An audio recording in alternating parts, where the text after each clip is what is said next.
नमस्कार दोस्तों, आपका अपना चैनल हिंदी जंक्शन पर स्वागत है। मैं परवेश कुमार सिन्हा एक वीडियो के साथ आपके समक्ष उपस्थित हुआ हूं। तो इसमें हम लोग अभ्यास सेट करेंगे बीपीएससी शिक्षक 2.0 का। तो अगर आप चैनल पर नए हैं तो सब्सक्राइब कर दें और बेल आइकन को दबा दें ताकि मेरे आने वाला वीडियो का नोटिफिकेशन आपको मिलता रहे, और इसे दोस्तों में ज़्यादा से ज़्यादा शेयर कर दें। दोस्तों, बीपीएससी शिक्षक भर्ती 2.0 जो फॉर्म फिलअप जिसका हो गया है, उसका अगर आप हिंदी विषय के किसी भी वर्ग की तैयारी कर रहे हैं, चाहे टीजीटी या फिर पीजीटी का, तो ये वीडियो आपके लिए महत्वपूर्ण होने जा रहा है, क्योंकि इसमें हम अभ्यास सेट 15 को देखने वाले हैं। 14 अभ्यास सेट कराया जा चुका है। आप लोग अगर नहीं देखे हैं तो प्ले लिस्ट बना हुआ है, वहाँ से देख सकते हैं। और जो बीपीएससी से संबंधित प्ले लिस्ट बना हुआ है क्लास का, वो भी आप देख सकते हैं। तो अगर आप नहीं देखें तो जाकर मेरे यूट्यूब चैनल के होम पेज पे देख सकते हैं। इस अभ्यास सेट में हम लोग बीपीएससी के अनुसार जो 80 प्रश्न हिंदी से पूछे जाते हैं उसी को हम लोग देखने वाले हैं। तो अगर आप 6 to 8 का तैयारी कर रहे हैं, या 9 to 10 का, या 11 to 12 का, तो सभी के दृष्टि से ये जो वीडियो है महत्वपूर्ण होने जा रहा है। तो चलिए बिना देर करते हुए आज के प्रश्नों को देखते हैं। आज का पहला प्रश्न आप लोगों के सामने उपस्थित है। इसका आप लोग जवाब दीजिए कि इसका सही आंसर क्या होगा। अगर आप मेरे जो प्रैक्टिस सेट कराया जा चुका है जो होगा, उसका अगर जो है पीडीएफ पाना चाहते हैं तो 249 रुपया आपको भेजना होगा। तो आपको नोट्स और प्रैक्टिस सेट उपलब्ध करवा देंगे आपके व्हाट्सएप पे। मेरा नंबर है 726181 5307। इस पर आप लोग फ़ोन पे या गूगल पे कर सकते हैं 249 का, और पुनः जो है उसको स्क्रीनशॉट लेकर इसी नंबर पे आपको व्हाट्सएप कर देना है उसका, ताकि हम आपके व्हाट्सएप पर पीडीएफ उपलब्ध करवा सकें। तो जो नहीं रजिस्ट्रेशन करवाए हैं जल्दी से 249 रुपये पे फ़ोन करके रजिस्ट्रेशन करवा सकते हैं। यहाँ देखिए पहला प्रश्न आप लोगों के सामने उपस्थित है। सिंधी भाषा का विकास अपभ्रंश की किस बोली से माना गया है? सिंधी भाषा का विकास अपभ्रंश के किस बोली से माना गया है? आपको बतानी है कि वो कौन सी जो है बोली है जिसे माना गया है सिंधी भाषा का विकास का। तो देखिए सिंधी भाषा का विकास जो है बजाचर अपभ्रंश से हुआ है। विकल्प क सही हो जाएगा। पैशाची से जो है पश्चिमी हिंदी है, अर्धमागधी से पूर्वी हिंदी है, और मागधी से बिहारी हिंदी है। ये आपको ध्यान में रखना है। चलिए आगे बढ़ते हैं, अगले प्रश्न को देखते हैं। दूसरा प्रश्न आप लोगों के सामने है। सतसैया के दोहरे ज्यों नावक के तीर, देखन में छोटे लगे घाव करे गंभीर। उपयुक्त पंक्ति किसकी है? ये जो पंक्ति है किसकी है आपको बतानी है। इस पंक्तियाँ के रचयिता कौन है आपको बताना है। विकल्प आपके सामने है, तो सही विकल्प आपको चुनना है। वीडियो को जितने लोग देख रहे हैं लाइक कर दें और एक अच्छा सा कमेंट कर दें, और वीडियो को सारे ग्रुप में शेयर कर दें, ताकि हम आपके लिए जो मेहनत करते हैं उसका हमें फल मिल सके। तो आप लोग ज़्यादा से ज़्यादा इसे शेयर करें, और अंत में हमें बताइएगा कि आपका कितना इस सेट में सही हुआ है। पिछले सेट में जो है 74 नंबर गया था हाईएस्ट, इस सेट में कितना जाता है देखते हैं। तो ये जो पंक्ति है आपको पता होना चाहिए, ये बिहारी की पंक्ति है। विकल्प क सही हो जाएगा। चलिए नेक्स्ट प्रश्न को देखते हैं। तीसरा प्रश्न है। एक राष्ट्रीय अस्मिता और राष्ट्रीय चरित्र का विकास भाषा के साथ अभिन्न रूप से जुड़ा होता है। भाषा को कोई गढ़ता नहीं, वह तो हवा पानी की तरह सहज भाव से बह सकती है। उपयुक्त कथन किसका है? ये जो कथन है किसका है आपको बतानी है।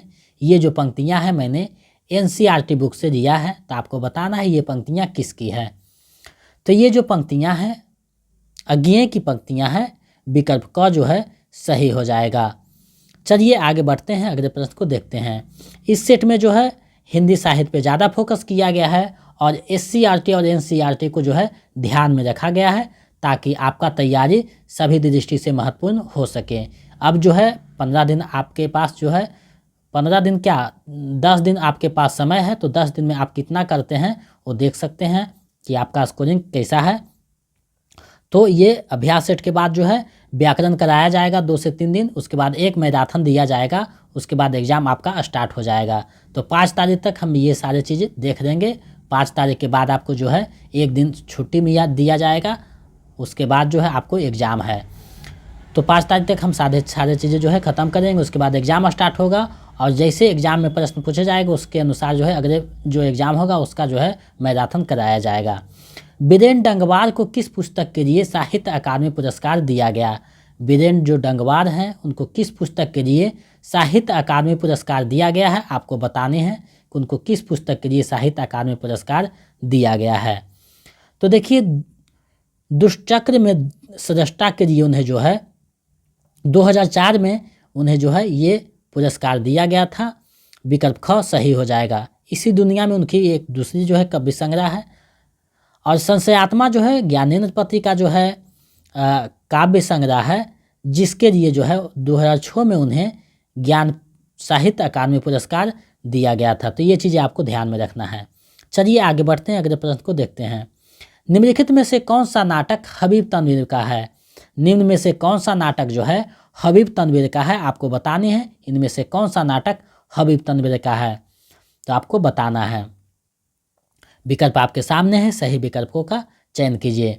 आपको जो जितना नोट्स दिया गया है, पुस्तक बताएगा, उसका अभी सिर्फ आपको रिवीजन करना है और जितने प्रैक्टिस से दिएंगे उसका जो है रिवाइज करते रहना है, बनाते रहना है। कल जो है आपका जितना PDF बचा हुआ है प्रैक्टिस सेट का, कल सुबह आपको जो है दे दिया जाएगा, ताकि आप लोग 1-2 दिन उसको अच्छे से अभ्यास कर लें। उसके बाद जो है व्याकरण के टॉपिक चलेंगे कुछ और जो महत्वपूर्ण है, उसके बाद एक मैराथन क्लास चलेगा, तो अब उसको आप लोग देख सकते हैं। तो देखिए, चरणदास चोर ये भी उनकी जो है नाटक है। आगरा बाजार ये भी उनकी नाटक है। देख रहे हैं नैन ये भी उनकी नाटक है।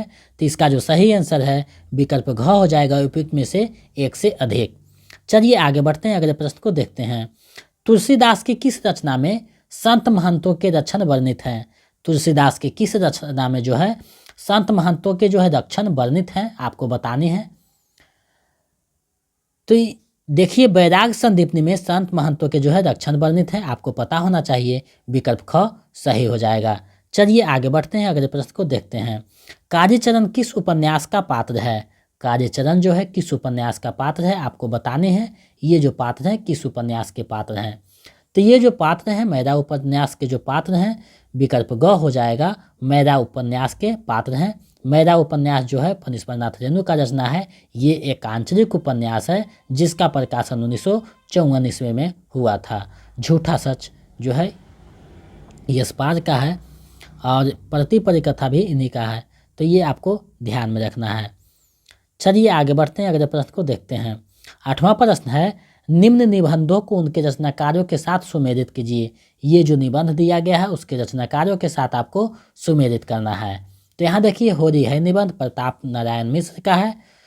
पीछे मत फेंकिए बालकृष्ण भट्ट का है। मेरी जन्मभूमि हजारी प्रसाद द्विवेदी का है। परंपरा बंधन नहीं है विद्यानिवास मिश्र का है। तो इसका जो सही आंसर है विकल्प ग हो जाएगा। चलिए आगे बढ़ते हैं, अगले प्रश्न को देखते हैं। निम्न में कौन छायावाद का समर्थक पत्रिका है? निम्न में कौन सी पत्रिका जो है छायावाद के जो है समर्थन पत्रिका है, आपको बताना है। तो जागरण जो पत्रिका है उस जो है छायावाद का समर्थक पत्रिका है। विकल्प ख सही हो जाएगा। चलिए आगे बढ़ते हैं, अगले प्रश्न को देखते हैं। किस समीक्षक ने विद्यापति की पदावलियों को जीव और परमात्मा के संबंध का रूपक माना है? वे कौन से समीक्षक हैं जो विद्यापति की पदावलियों को जीव और परमात्मा के संबंध का रूपक माना है? तो देखिए, आनंद कुमार स्वामी जो हैं उनकी जो पदावलियाँ हैं उसको जीव और परमात्मा के संबंध का रूपक माना है। विकल्प ग सही हो जाएगा। चलिए आगे बढ़ते हैं, अगले प्रश्न को देखते हैं। निम्न कवियों को उनके जन्म स्थान के साथ सुमेलित कीजिए। ये जो कवि हैं उसको जो है जन्म के अनुसार उन्हें जो है सुमेलित करना है कि कौन कहाँ किनका जन्म हुआ था। तो देखिए, गुरु नानक का जन्म तारवंडी में हुआ था। धर्मदास का जन्म जो है बांधवगढ़ में हुआ था। दादू दयाल का अहमदाबाद में हुआ था। सुंदरदास का जन्म दौसा में हुआ था। तो ये आपको ध्यान में रखना है, हो सकता है ये प्रश्न पूछ दे। एग्जाम सेंटर में आप लोग जाइएगा तो एकदम आराम से जाइएगा, जो है ठंडी जो है दिमाग से कोई भी प्रश्न को सोचना है, उबना नहीं है और चीज़ें को समझना है, उसके बाद जो है उसका जवाब देना है, ताकि आपको जो है परेशानी का सामना ना करना पड़े और जो प्रश्न जानते हैं उसका जो है आंसर अच्छे से दे कर आएँ। क्योंकि जल्दी जल्दी में आप लोग गलत आंसर रंग के आ सकते हैं, तो उससे आपको बचना है, क्योंकि वहाँ एक एक प्रश्न आपके लिए महत्वपूर्ण होंगे। आधा जो है किस ऋतु में गाया जाता है? आधा जो है वो किस ऋतु में गाया जाता है आपको बतानी है। तो आधा जो है वर्षा ऋतु में गाया जाता है। विकल्प जो ख है सही हो जाएगा। चलिए नेक्स्ट प्रश्न को देखते हैं। फोर्ट विलियम कॉलेज की स्थापना कब हुई? फोर्ट विलियम कॉलेज जो कलकत्ता में है उसका स्थापना कब किया गया था आपको बतानी है, क्योंकि वहाँ से जो है हिंदी का गद्य जो है उसका विकास माना जाता है, तो उसका जो है स्थापना कब हुआ था आपको बतानी है। तो उसकी जो स्थापना है 1800 ईस्वी में हुआ था। विकल्प क सही हो जाएगा। चलिए नेक्स्ट प्रश्न को देखते हैं। सिद्धों में प्रचलित महामुद्रा शब्द का अभिप्राय है। महामुद्रा शब्द का क्या अभिप्राय है? जो सिद्धों में प्रचलित था उसका क्या अभिप्राय है आपको बतानी है। तो इसका जो अभिप्राय था, सिद्धि प्राप्त हेतु स्त्री का जो है संसर्ग था, उसका जो अभिप्राय है विकल्प ग सही हो जाएगा। चलिए अगले प्रश्न को देखते हैं। अपभ्रंश शब्द का सबसे पहले उल्लेख किसने किया? अपभ्रंश शब्द का सबसे प्रथम बार उल्लेख किसने किया आपको बताने हैं। तो इसका जो सर्वप्रथम उल्लेख है पतंजलि ने किया था महाभाष्य में। महाभाष्य में जो है इसका जो है प्रथम बार उल्लेख किया था। विकल्प ग सही हो जाएगा। चलिए आगे बढ़ते हैं, अगले प्रश्न को देखते हैं। कृपाराम द्वारा रचित नायिका भेद की सबसे पुरानी पुस्तक है। कृपाराम द्वारा रचित नायिका भेद की सबसे पुरानी पुस्तक कौन है आपको बतानी है। तो इसका जो सही आंसर है हित हरि तरंगिणी हो जाएगा। विकल्प का सही है। उज्ज्वल निर्मल रूप गोस्वामी का है, सुदामा चरित्र नरोत्तम दास का है, आपको ध्यान में रखना है। चलिए नेक्स्ट प्रश्न को देखते हैं। इनकी उक्तियों ऐसी लुभावनी हुई कि बिहारी आदि प्रवर्ती कवि भी उनमें से बहुतत्वों का अपहरण करने का लोभ ना रोक सके। आचार्य शुक्र की यह उक्ति किस कवि के विषय में है? आचार्य शुक्र ने यह जो उक्ति है किसके विषय में कहा है आपको बतानी है। ये जो पंक्तियां है आचार्य रामचंद्र शुक्ल ने किसके लिए प्रयोग किया है? तो ये जो पंक्तियां हैं रहीम के लिए प्रयोग किया है। विकल्प ख सही हो जाएगा। चलिए अगले प्रश्न को देखते हैं। उत्तर भारत में भक्ति का प्रसार करने का श्रेय किसे प्राप्त है? उत्तर भारत में भक्ति का प्रसार करने का श्रेय जो है किसे प्राप्त है आपको बताने हैं। तो रामानंद को जो है उत्तर भारत में भक्ति का जो है प्रसार करने का श्रेय प्राप्त है। विकल्प ख सही हो जाएगा। एग्जाम में छोटे छोटे प्रश्न भी आपके लिए जो है महत्वपूर्ण हो जाते हैं, क्योंकि ये आपके दिमाग से कभी कभी विकल्पों में फंस जाते हैं। तो आपको जो जो छोटे प्रश्न है उसको भी आपको ध्यान में दे रखना है, और जो नोट्स और पुस्तक बताएगा उसका जो है रिवीजन करना है, ताकि आपका तैयारी अच्छे ढंग से हो सके। अगला प्रश्न है, कबीर ने अपने निर्गुण पंथ में वह कौन सा तत्व शामिल किया जिसका नाथ पंथ में अभाव था? कबीर ने अपने निर्गुण पंथ में वह कौन सा तत्व शामिल किया जिसका नाथ पंथ में अभाव था? तो यहाँ देखिए इसका जो सही आंसर है वह भारतीय वेदांत सूफियों का प्रेम तत्व है, जो है ये सबसे अलग था। नाथ पंथ में ये नहीं मिलता था, तो विकल्प ग सही हो जाएगा। चलिए आगे बढ़ते हैं, अगले प्रश्न को देखते हैं। संत रज्जब द्वारा दादू दयाल की समग्र रचनाओं का संकलन किस नाम से जाना जाता है? यानी संत रज्जब ने दादू दयाल की रचनाओं का संकलन जो किया है वो किस नाम से किया है आपको बताना है। किस नाम से उसे जाना जाता है? तो वो जो है अंगबधू नाम से जाना जाता है। विकल्प ग सही हो जाएगा। यहाँ देखिए सबग्गी जो रचना है वो रज्जब का है। ज्ञानबोध जो रचना है वो नरोत्तम दास का है। ये आपको ध्यान में रखना है। चलिए अगले प्रश्न को देखते हैं। 21वां प्रश्न है, मैं कहता हूँ आखन देखी तू कहता कागद की देखी। इस काव्य पंक्तियाँ का आशय है। ये जो काव्य पंक्तियाँ हैं उसका क्या अर्थ है आपको बताना है। तो ये जो काव्य पंक्तियाँ हैं उसका अर्थ है स्वानुभव शास्त्रीय ज्ञान से हीन है।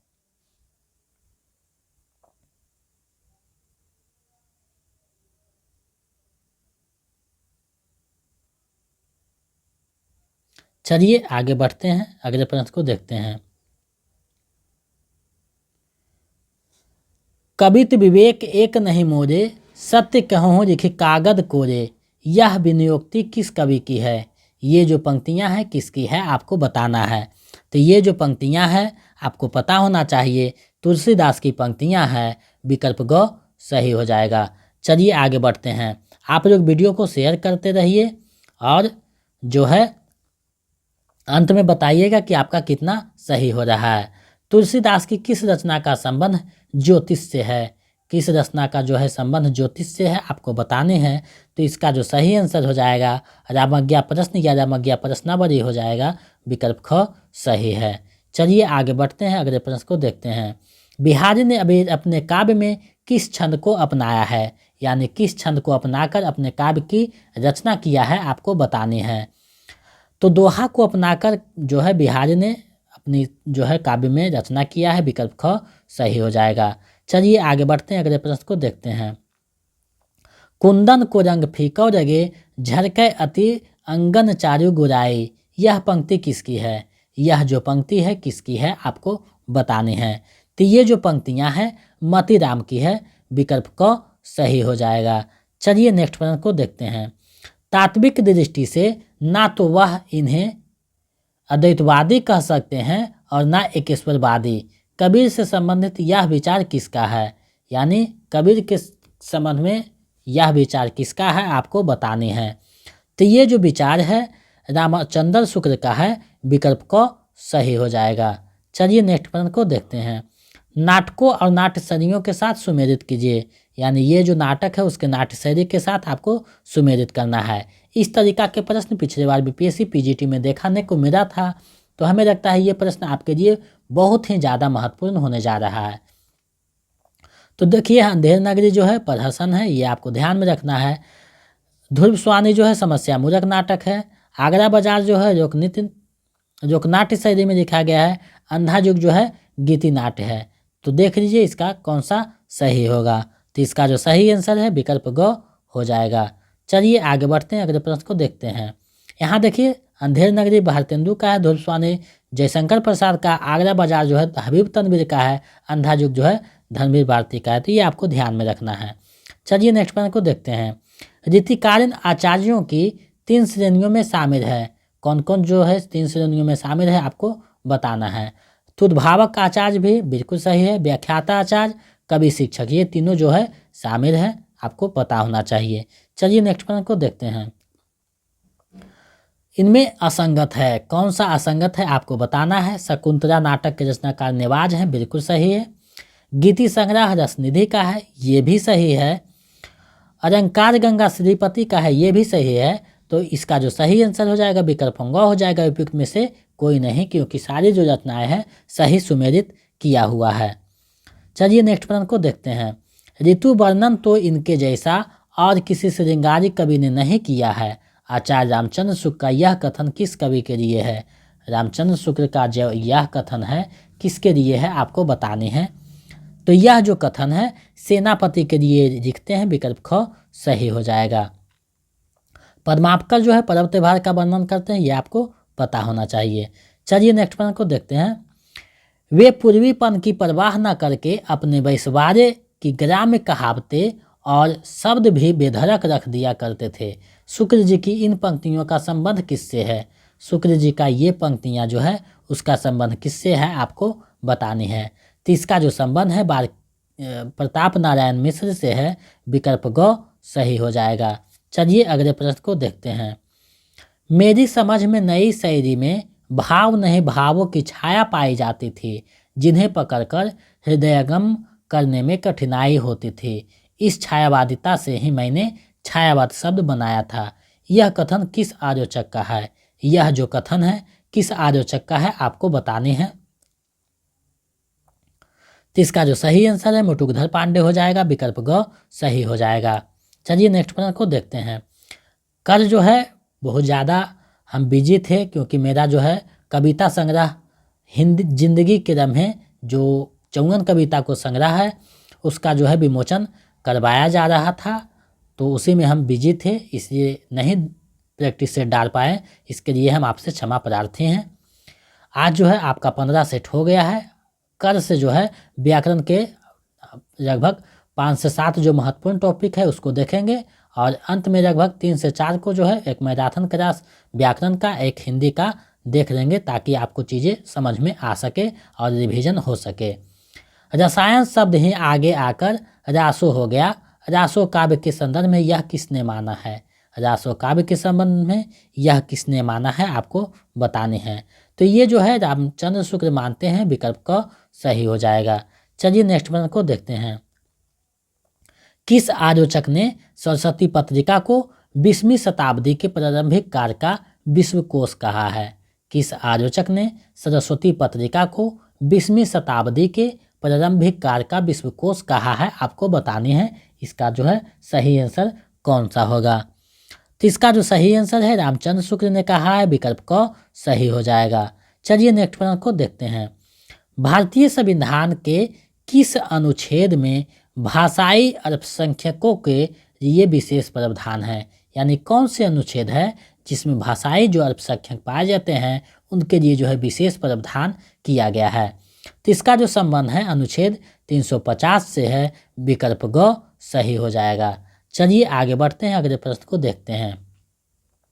यहाँ देखिए कथन है, चींटी से लेकर हाथी पर्यंत पशु, भिक्षु से लेकर राजा पर्यंत मनुष्य, बिंदु से लेकर समुद्र पर्यंत जल, अनंत आकाश अनंत पृथ्वी अनंत पर्वत सभी पर कविता हो सकती है। उक्त कथन किस विद्वान का है?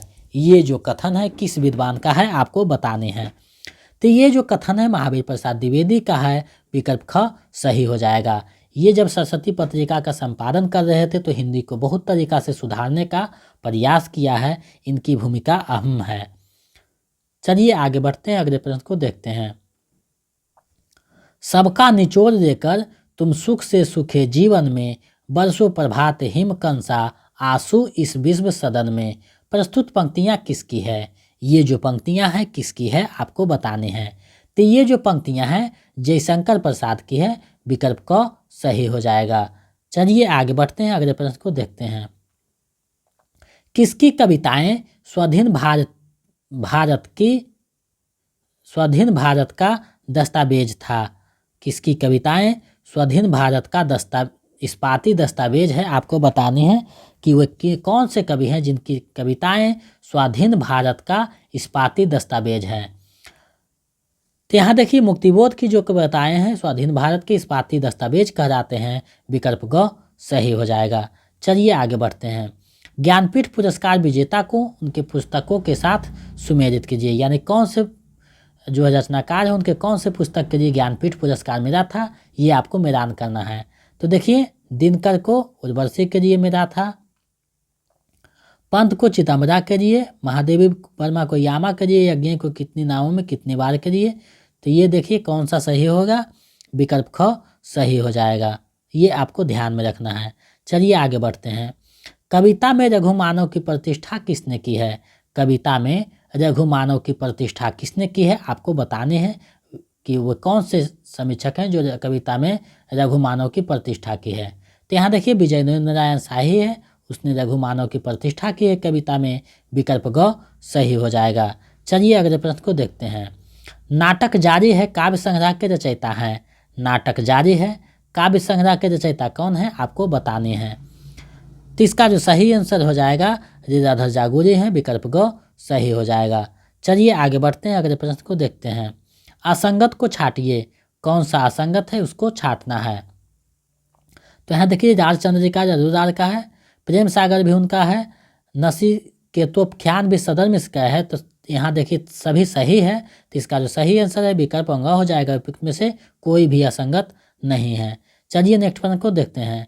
किस विद्वान ने जयशंकर प्रसाद को प्रथम एकांकीकार माना है? किस विद्वान ने जयशंकर प्रसाद को प्रथम एकांकीकार माना है आपको बताने हैं, वे कौन से विद्वान हैं। तो यहाँ देखिए अज्ञेय भी माने हैं, डॉक्टर नगेंद्र भी माने हैं, सोमनाथ गुप्त भी माने, तीनों जो है ने प्रथम एकांकीकार माने हैं। तो इसका जो सही आंसर है विकल्प घ हो जाएगा, उपयुक्त में से एक से अधिक। चलिए आगे बढ़ते हैं, अगले प्रश्न को देखते हैं।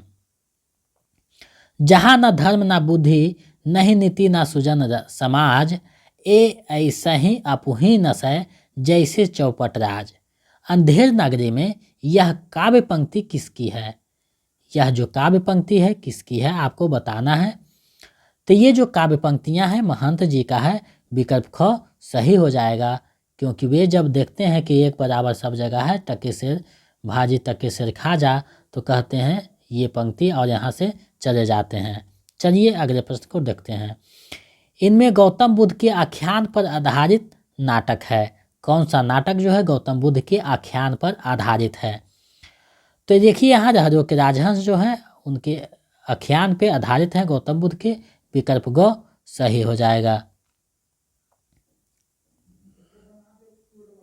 अजात शत्रु जो है जयशंकर प्रसाद का है। हरिओं के राजहंस मोहन राकेश का है। टूटते परिवेश जो है विष्णु प्रभाकर का नाटक है, आपको ध्यान में रखना है। चलिए आगे बढ़ते हैं, अगले प्रश्न को देखते हैं। हजारी प्रसाद द्विवेदी के किस उपन्यास को रेकब आख्यान भी कहा जाता है? रेकब आख्यान भी कहा जाता है। कौन सा उपन्यास है उनकी जिसे रेकब जो है उपन्यास कहा जाता है, आख्यान कहा जाता है, आपको बताना है। तो इसका जो सही आंसर है अनामदास का पोथा हो जाएगा, विकल्प ग सही हो जाएगा, क्योंकि इसमें औपनिवेशिक युग जो था उसका जो है चर्चा किया गया था, जो यहाँ पूछा गया है। चलिए आगे बढ़ते हैं। मैत्रेयी पुष्पा के किस उपन्यास में ब्रज क्षेत्र के जीवन यथार्थ का चित्रण हुआ है? मैत्रेयी पुष्पा के किस उपन्यास में ब्रज क्षेत्र के जीवन यथार्थ का चित्रण हुआ है, आपको बतानी है। तो उनकी चाक उपन्यास है उसमें चित्रण हुआ है, विकल्प का सही हो जाएगा। यहाँ देखिए चाक का प्रकाशन जो है 1997 में हुआ था। झुरानट जो है उनका 99 में प्रकाशन हुआ था, और अरमा कबूतरी 2000 ईस्वी में प्रकाशन हुआ था। तीनों जो उपन्यास है मैत्रेयी पुष्पा का है, आपको ध्यान में रखना है। चलिए अगले प्रश्न को देखते हैं। उस युवती के प्रति मेरे मन में जो प्रेम और श्रद्धा है वह ऐसी है कि अगर मैं उसकी ओर वासना से देखूं तो आंखें फूट जाए। गोदान में यह संबंध किसका है? गोदान में यह जो संवाद है किसका है, आपको बताने हैं। ये जो संवाद है किसका है? तो यह जो संवाद है मिस्टर मेहता का रहता है, विकल्प का सही हो जाता है। जब वो घूमने के जंगल में सैर करने जाते हैं, शिकार करने जाते हैं, तो नदी में फंस जाते हैं, तो मारुति के साथ रहते हैं, तो मारुति से ये संवाद कहते हैं। चलिए आगे बढ़ते हैं, अगले प्रश्न को देखते हैं। कौन असंगत है? कौन सा असंगत है आपको बताना है। इनमें से कौन सा असंगत है? तो देखिए गोदान में बेरारी गांव का चर्चा हुआ है, एक सेमरी गांव भी है, आपको ध्यान में रखना है। मैदा आचरण मेरे गांव गंज गांव में केंद्रित है। आधा गांव जो है गंगोरी गांव से संबंधित है। तो ये सारी चीज़ें जो है सही है, तो इसका जो सही आंसर है विकल्प अंगा हो जाएगा, उपयुक्त में से कोई नहीं, क्योंकि असंगत कोई भी नहीं है। चलिए आगे बढ़ते हैं, अगले प्रश्न को देखते हैं। कृष्णा सोबती की कहानी है। कौन सी कहानी कृष्णा सोबती की है, आपको बतानी है। तो यहाँ देखिए ऐ लड़की भी उनकी कहानी है, डार से बिछुड़ी ये भी है, सिक्का बदल गए ये भी है। तो इसका जो सही आंसर है विकल्प घ हो जाएगा, उपयुक्त में से एक से अधिक। चलिए नेक्स्ट प्रश्न को देखते हैं। प्रकाशन वर्ष के अनुसार निम्न कहानियों का सही अनुक्रम है। प्रकाशन वर्ष के अनुसार निम्न कहानियों का सही अनुक्रम क्या है, आपको बताने हैं। तो यहाँ देखिए दुराईबारी का प्रकाशन 1907 में हुआ था। आंधी का प्रकाशन 1931 में हुआ था। पाजेब का प्रकाशन जो है 1948 में हुआ था। यारों के यार का प्रकाशन 1968 में हुआ था। दुराईबारी बंग बहरा का कहानी है। आंधी जयशंकर प्रसाद का है। पाजेब जयनंद कुमार का है। यारों के यार कृष्णा सोबती का है। तो इसका जो सही आंसर है विकल्प क सही हो जाएगा। चलिए नेक्स्ट प्रश्न देखते हैं। शिव शंभू के चिट्ठे नामक व्यंग्यात्मक निबंध के रचनाकार हैं। कौन जो है शिव शंभू के चिट्ठे व्यंग्यात्मक निबंध के रचनाकार हैं? तो इसके जो रचनाकार हैं बालमुकुंद गुप्त हैं, विकल्प ख सही हो जाएगा। चलिए नेक्स्ट प्रश्न देखते हैं। हिंदी में स्त्री विमर्श की अवधारणा को चर्चा में लाने का श्रेय किस कथाकार को दिया जाता है? यानी हिंदी में स्त्री विमर्श की अवधारणा को चर्चा में लाने का श्रेय किसे दिया जाता है, आपको बताने हैं। तो ये जो श्रेय है राजेंद्र यादव को दिया जाता है, विकल्प ग सही हो जाएगा।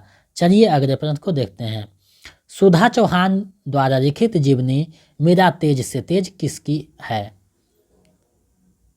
किसकी है आपको बताना है। मेरा तेज से तेज किसकी जीवनी है, आपको बताना है। तो ये जो जीवनी है सुभद्रा कुमारी चौहान का, विकल्प ग सही हो जाएगा। सुधा चौहान जो है सुभद्रा चौहान की जो है पुत्री है, और प्रेमचंद की जो है पुत्र वधू है, आपको ध्यान में रखना है। चलिए आगे बढ़ते हैं। शेष स्मृतियाँ संस्मरण के लेखक हैं। शेष स्मृतियाँ संस्मरण के लेखक कौन है, आपको बताने हैं। तो ये जो संस्मरण है कुंवर चंद प्रकाश सिंह का है, विकल्प ग सही हो जाएगा। आप जो है अंत में बताइएगा आपका कितना सही हुआ है, ताकि हम समझ सके कि आपका तैयारी ठीक ठाक चल रहा है या नहीं। लगभग जितने क्लास कर रहे हैं 2-4 को छोड़कर सारे का लगभग अच्छा रिजल्ट है, अच्छा तैयारी है। उसमें आज आपको जो है 4 से 5 दिन जो समय है आपके पास 10 दिन, उसे जो है अच्छे से उपयोग कर लें और रिवीजन करके जो है अंक को बढ़ा सकते हैं। तो ये आप पे निर्भर करता है कितना आप सीरियस होकर देखते हैं। अरस्तु का सिद्धांत है, कौन सा सिद्धांत जो है अरस्तु का है, आपको बताना है। तो देखिए अनुकरण सिद्धांत भी उसका है, त्रासदी का सिद्धांत है, विरेचन का, सब तीनों जो है उन्हीं का सिद्धांत है, विकल्प घ सही हो जाएगा। चलिए नेक्स्ट प्रश्न को देखते हैं। राहुल सांकृत्यायन ने खड़ी बोली को नाम दिया है, कौन सा नाम दिया है खड़ी बोली को, आपको बनाना है। राहुल सांकृत्यायन ने खड़ी बोली के कौन सा नाम दिया है। तो यहाँ देखिए राहुल सांकृत्यायन ने कौरवी नाम दिया है, आपको पता होना चाहिए, विकल्प ख सही हो जाएगा। चलिए अगले प्रश्न को देखते हैं। देवनागरी लिपि को रोकनागरी लिपि नाम देने का श्रेय किसे प्राप्त है। देवनागरी लिपि को रोकनागरी लिपि नाम देने का श्रेय किसे प्राप्त है, आपको बताने हैं। तो ये जो श्रेय है विनोबा भावे को प्राप्त है, विकल्प ख सही हो जाएगा। चलिए आगे बढ़ते हैं, अगले प्रश्न को देखते हैं। सन 1955 में गठित राजभाषा आयोग में कितने सदस्य थे। जो राजभाषा आयोग का गठन किया गया था 1955 में, उसमें कितने सदस्य थे आपको बताने हैं। तो उसमें जो है 21 सदस्य थे, विकल्प ख सही हो जाएगा। चलिए आगे बढ़ते हैं, अगले प्रश्न को देखते हैं। निम्न में से कौन सी भाषा संविधान की 8वीं अनुसूची में शामिल है, यानी इनमें से कौन सा भाषा जो है संविधान की 8वीं अनुसूची में शामिल है, आपको बताने हैं वो कौन सी भाषा है। तो देखिए गोंडवी नहीं शामिल है, राजस्थानी भी नहीं शामिल है, तो ये दोनों गलत हो जाएगा। नेपाली शामिल है, विकल्प ग सही हो जाएगा। चलिए अब व्याकरण वाले सेक्शन को देखते हैं। साहित्य से जो 60 प्रश्न पूछे जाते हैं उसका जो अभ्यास हो चुका है, अब जो है व्याकरण वाले सेक्शन को देखेंगे। तो आप लोग जो है वीडियो के अंत तक बने रहिएगा और वीडियो को शेयर कर दीजिएगा ग्रुप में, ताकि हमें एक उत्साह मिल सके, मोटिवेशन मिल सके। अब हम जो है जो व्याकरण वाले सेक्शन को देखेंगे। अन्वय का संधि विच्छेद है, अन्वय शब्द का सही संधि विच्छेद क्या है, आपको बताना है। तो इसका जो सही संधि विच्छेद है अनुजोड़ अय हो जाएगा, विकल्प ग सही है। चलिए अगले प्रश्न को देखते हैं। प्रत्येक में संधि है, प्रत्येक में कौन सा संधि है, आपको बताने हैं। प्रत्येक शब्द में कौन सा संधि है, तो प्रत्येक में जो है यन संधि है, विकल्प क सही हो जाएगा। चलिए आगे बढ़ते हैं। इनमें प्रेरणार्थक क्रिया है, यानी कौन से क्रिया में वाक्य में जो है प्रेरणार्थक क्रिया है, आपको बतानी है। तो देखिए जो हन पत्र लिखवाता है प्रेरणार्थक क्रिया है, विकल्प ख सही हो जाएगा। चलिए आगे बढ़ते हैं। जी छोटा करना मुहावरे का सही अर्थ है, जी छोटा करना मुहावरे का सही अर्थ क्या है, आपको बताना है। तो जी छोटा करना मतलब दुखी होना, विकल्प ग सही हो जाएगा। आप लोगों को जो व्याकरण बताया गया है उसका अध्ययन कीजिए और सारी चीज़ों को देखिए, जो सेट में कराया जा रहा है उस टॉपिक से रिलेटेड सारी चीज़ आपको देखना है। कुछ टॉपिक जो महत्वपूर्ण है उसको हम लोग कल से देखेंगे, क्योंकि समय नहीं मिल पा रहा है। तो कल जो है प्रैक्टिस सेट 2 दिन नहीं करेंगे, सिर्फ व्याकरण वाले सेक्शन को देखेंगे। किसमें सकर्मक क्रिया है, इनमें से किसमें जो है सकर्मक क्रिया है, आपको बतानी है। तो यहाँ देखिए पक्षी आकाश में उड़ रहे हैं, सकर्मक क्रिया है, विकल्प ख सही हो जाएगा। बादल घिर रहे हैं, ये तो निश्चित ही क्रिया है। घोड़ा दौड़ रहा है, ये भी जो है निश्चित है। घोड़ा खेत में दौड़ रहा होता तो ये भी सकर्मक हो जाता, क्योंकि घोड़ा का दौड़ना काम है, बादल को घिरना काम है, पक्षी को उड़ना काम है, लेकिन आकाश में उड़ रहा है, इसलिए ये सकर्मक क्रिया हो जाएगा, विकल्प ख सही हो जाएगा। चलिए आगे बढ़ते हैं। तद्भव शब्द है, कौन सा जो शब्द है तद्भव है, आपको बतानी है। तो यहाँ देखिए मित्र जो है तत्सम है, यज्ञ भी तत्सम है, मोर जो है तद्भव शब्द है, विकल्प ग सही हो जाएगा, क्योंकि मयूर रहता तो तत्सम शब्द हो जाता। चलिए आगे बढ़ते हैं। स उपसर्ग से बना शब्द है, स उपसर्ग से बना शब्द कौन सा है, आपको बताने हैं।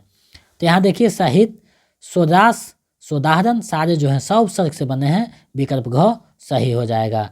चलिए नेक्स्ट प्रश्न को देखते हैं। निम्न में तद्धित प्रत्यय है, निम्न में कौन जो है तद्धित प्रत्यय हैं आपको बताने हैं। इनमें से कौन जो है तद्धित प्रत्यय हैं। यहाँ देखिए श्रमिक, दयालु, सामाजिक सारे जो है तद्धित प्रत्यय हैं। विकल्प घ उपयुक्त में से एक से अधिक हो जाएगा। चलिए आगे बढ़ते हैं। भुजदंड में कौन सा समास है? भुजदंड में कौन सा समास है आपको बतानी है। तो भुजदंड में जो है कर्मधारय समास है। विकल्प ख सही हो जाएगा। चलिए आगे बढ़ते हैं, अगले प्रश्न को देखते हैं। अप्रत्यय से बना शब्द है। कौन सा जो शब्द है अप्रत्यय से बना हुआ है। तो देखिए भूखा, प्यारा, कड़वा सारा जो है अप्रत्यय से बना हुआ है। विकल्प घ उपयुक्त में से एक से अधिक हो जाएगा। चलिए आगे बढ़ते हैं अगले प्रश्न की तरफ। पंडित का पर्यायवाची शब्द है। पंडित का पर्यायवाची शब्द कौन सा है आपको बताने हैं। तो पंडित का पर्यायवाची शब्द कोविद भी हो जाएगा, प्राग भी हो जाएगा, बुद्ध भी हो जाएगा। तो इसका जो सही आंसर है विकल्प घ हो जाएगा उपयुक्त में से एक से अधिक। चलिए आगे बढ़ते हैं, अगले प्रश्न को देखते हैं। कजोलिनी का अर्थ है, इसका जो है क्या अर्थ है आपको बताना है। तो इसका जो सही अर्थ है विकल्प ग हो जाएगा, नदी। चलिए नेक्स्ट प्रश्न को देखते हैं। असंगत को चुनिए, इसमें जो है कौन सा असंगत है आपको बताने हैं। इनमें से कौन सा असंगत है। तो बादल का जो है दूसरा नाम जरद भी है, कमर का जरज है, समुद्र का जरद ही है। ये आपको ध्यान में रखना है। तो ये जो है सही हो जाएगा। इसमें से असंगत कोई नहीं है, विकल्प ग हो जाएगा। चलिए आगे बढ़ते हैं, अगले प्रश्न को देखते हैं। अज शब्द का विलोम है। अज शब्द का विलोम क्या है आपको बताना है। तो अज शब्द का विलोम जो है विज्ञ हो जाएगा। विकल्प ग सही हो जाएगा। चलिए नेक्स्ट प्रश्न देखते हैं। इनमें मिश्र वाक्य है। इनमें से कौन सा जो है मिश्र वाक्य है आपको बताने हैं। तो यहाँ देखिए उसने जो परीक्षा दी वह 10वीं की थी, मिश्र वाक्य है। विकल्प ग सही हो जाएगा। चलिए अगले प्रश्न को देखते हैं। मैंने आज घर की सफाई नहीं की वाक्य है, कैसा वाक्य है आपको बताना है।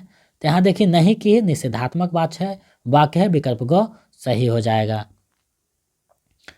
अशुद्ध वाक्य है। इनमें से कौन सा जो है अशुद्ध वाक्य है आपको देखना है कि इनमें से कौन सा जो है अशुद्ध वाक्य है। तो देखिए वह अनेक बार बोला, मैं माँ को एक कार्ड लिखा, शरीर पर कई अंग होते हैं। तो इसका जो सही आंसर हो जाएगा, तीनों जो है अशुद्ध वाक्य है। विकल्प अंगा हो जाएगा। वह अनेक बार नहीं अनेकों बार, मैंने माँ को एक कार्ड भेजा, मैंने हो जाता। शरीर पर कई अंग होते हैं, शरीर पर कई अंग होते हैं।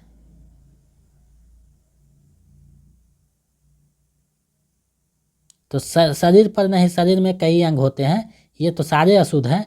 विकल्प अंगा हो जाएगा, उपयुक्त में से कोई नहीं। चलिए आगे बढ़ते हैं। शुद्ध शब्द है। यहाँ कौन शुद्ध जो है शब्द है शुद्ध है आपको बताने हैं। तो यहाँ देखिए दर्पण इस तरीका से लिखा जाता है। विकल्प ग सही हो जाएगा। चलिए आगे बढ़ते हैं, नेक्स्ट प्रश्न देखते हैं। लौट कर आया हुआ के लिए एक शब्द है। लौट कर आया हुआ के लिए एक शब्द कौन सा प्रयुक्त होता है। तो प्रत्यागत, लौट कर आया हुआ उसके लिए एक शब्द है प्रत्यागत।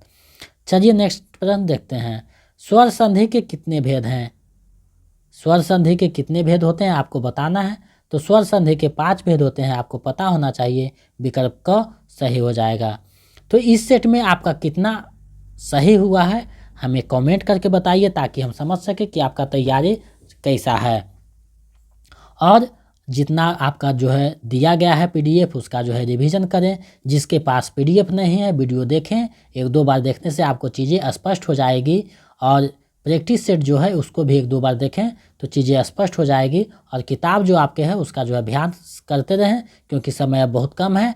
आपको अब 5 से 6 दिन जो है पूरा तैयारी में लगा देना है, ताकि आपका अच्छा स्कोर उठ सके, अच्छा रिजल्ट हो सके। अगर आप लोग मेरे चैनल का जितना भी है नोट्स और पीडीएफ पाना चाहते हैं तो 249 रुपया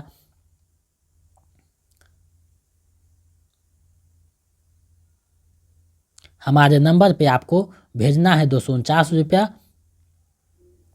मेरा नंबर है 72 61 81 53 07। इस पे 249 रुपये आप लोग भेजकर उसका स्क्रीनशॉट इसी नंबर पे व्हाट्सएप कर दें, तो इधर से हम आपको पीडीएफ प्रोवाइड करवा देंगे। तो जो नहीं खरीद लिए हैं नोट्स जल्दी से पे कर सकते हैं और नोट्स प्राप्त कर सकते हैं, ताकि तैयारी हो सके, अभ्यास हो सके। क्योंकि अभ्यास करने के ये 5 से 6 दिन आपके पास समय है, तो इसमें आप लोग कर सकते हैं अभ्यास। तो आपके पास समय है। और जो पीजीटी का तैयारी कर रहे हैं उसके पास लगभग 15 दिन अभी समय है, तो आप यहाँ से देख सकते हैं, चीज़ें को ले सकते हैं। और जो मेरे चैनल पे हैं सभी जो है चैनल से जुड़े रहें ताकि आपका रिजल्ट अच्छा हो सके। मैं आपको जो है रिजल्ट की शुभकामना चाहता हूँ, शुभकामना करता हूँ ताकि आपका रिजल्ट अच्छे ढंग से हो सके। बहुत बहुत धन्यवाद। मिलते हैं नए वीडियो में।